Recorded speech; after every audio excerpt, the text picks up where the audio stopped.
Let's talk about Illuminae. It's the year 2575 and Ezra Mason and Katie Grant break up. Several hours following their breakup, their planet is invaded by a mega corporation. A battle ensues. Two manage to escape on a warship while the interstellar war continues around them. But that's not the worst of their problems. The invading megacorporation leaves a present for the refugees who managed to flee from a specific section of the planet. And from there on, things get a whole lot crazier. That is the very basic gist of Illuminae by Amie Kaufman and Kristoff. Now, this is a new series I'm going to be doing on my channel called Hype or Gripe, where I'm going to be taking extremely hyped up books that are basically everywhere and telling you if it's worth the hype or if I've got a gripe with it. Now, the main selling points for the book Illuminae is the fact that it has this very unique layout. Do you see the uniqueness? Do you see the uniqueness? The fact that this book is told in a series of classified documents, press releases, mandates, emails, IMs, texts, surveillance footage is what is really the basis of appeal for this book.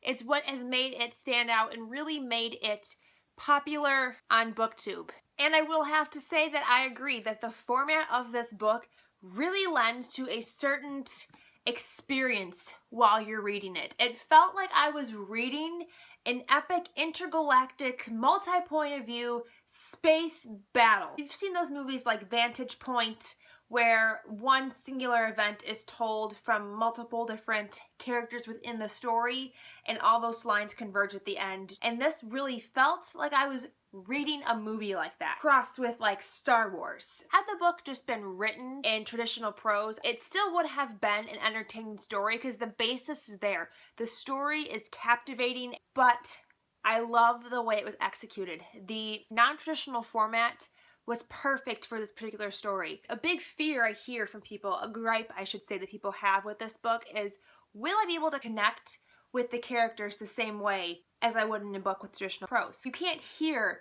any of the characters' thoughts, motivations. Nothing is explained to you because you're not in any particular character's head.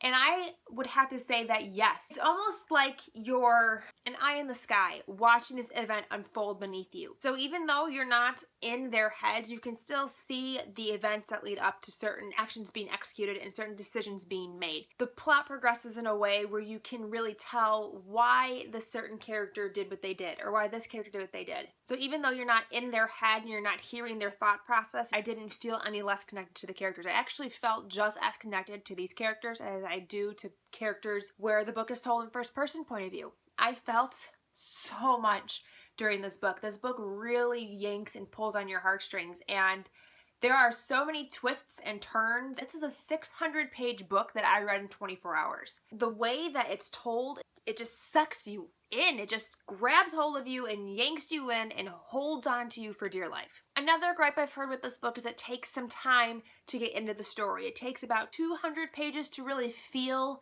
like you understand what's going on because you are really thrust into the battle. I mean, you are just shoved into it and you are going. There is no build-up. There is no, we had a nice pretty little farm and one day I was driving to school and I broke up with my boyfriend and then yada yada yada yada. Most of those post-apocalyptic books will have a setup of normalcy until the big apocalyptic event. This one does not. You're hearing Katie and Ezra reciting what happened to you through a series of documents and interview with a government official. So you don't actually see the event happening, but you're hearing them retell it to an individual. And I loved the way that was set up. They had the same event told from Ezra and from Katie's point of view through the two separate interviews. That's how you hear about the initial attack on their planet. This book also has a strong presence of artificial intelligence, which I did not know going into the story. I had no idea that we were going to be dealing with a superhuman computer. I loved that aspect. We had point of view from the computer, so we were reading the computer's programming thought process. It's about the concept of when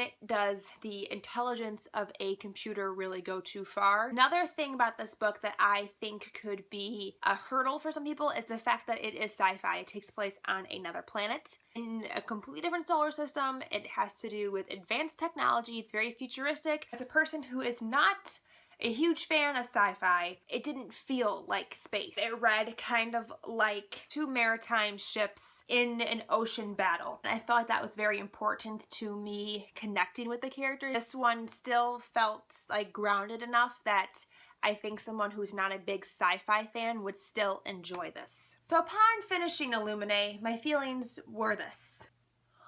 I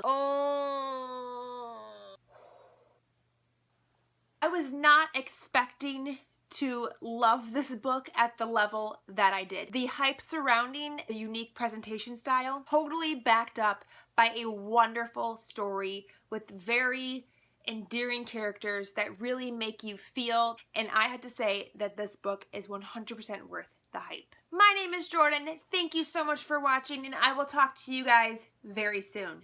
Bye!